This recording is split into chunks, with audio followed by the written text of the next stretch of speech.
জয়গুরু সকল দাদা ও মায়েদের। তো এই যে আমার শাশুড়ি মা আর কি গান করবে, তো চলো একটা সুন্দর একটা ঠাকুরের গান শোনা যাক। মানব জনম হবে আর হবে না, সময় থাকিতে সদ্গুরু ধরনা।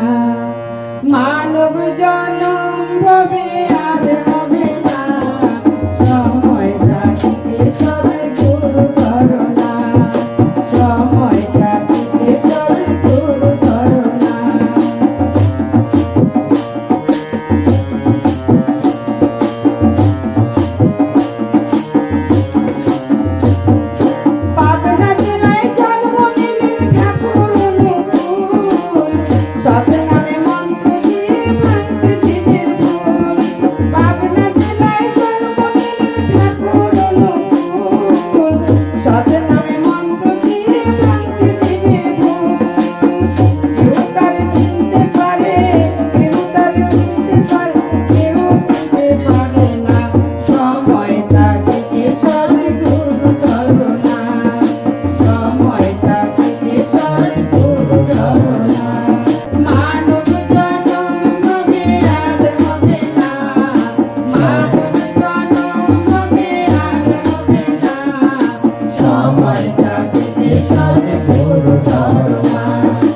সময় থাকে সদ্গুরু ধরনা।